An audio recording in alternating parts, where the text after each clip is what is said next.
Welcome back to this podcast where we focus on the wisdom of generosity from ancient to modern. If you find these 5-minute reflections on being a person in the beautiful space where generosity occurs, please share this podcast in your fundraising networks.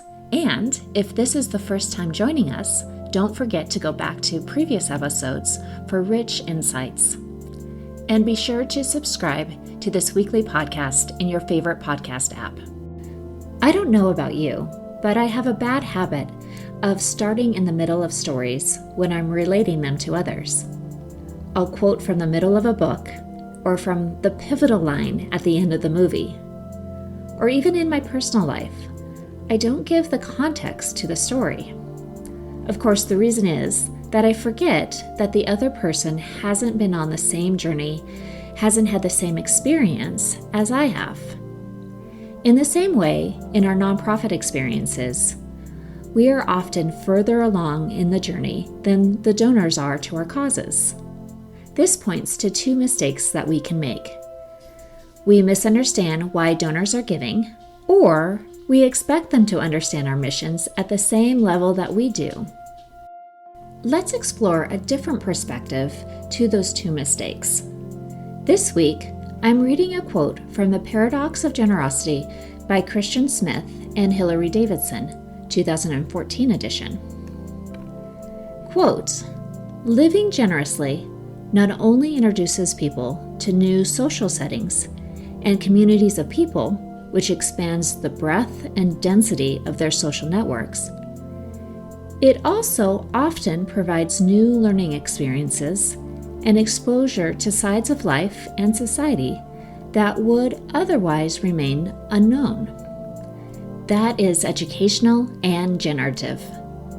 And expanding one's horizons in such ways, being exposed to new information and new possibilities in life, tends to enhance human well-being. Boredom is replaced by fresh stimulation.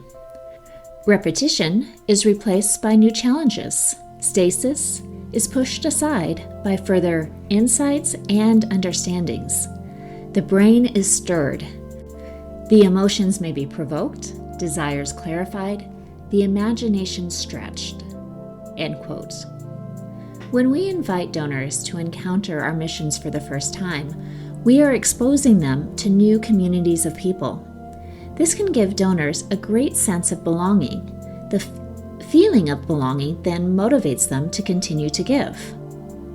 As we continue to invite them to encounter our missions, we are slowly expanding their horizons to sides of life that would otherwise remain unknown, and that takes time and intention. But it will stretch their imaginations, give fresh understanding into our missions. Let's reflect on 2 questions this week. How are we inviting donors, especially new donors, to encounter our missions and feel that sense of belonging? How are we being both patient and intentional about helping donors expand their horizons and understand our missions? To explore fundraising coaching, visit ServingNonprofits.com. I will see you next week.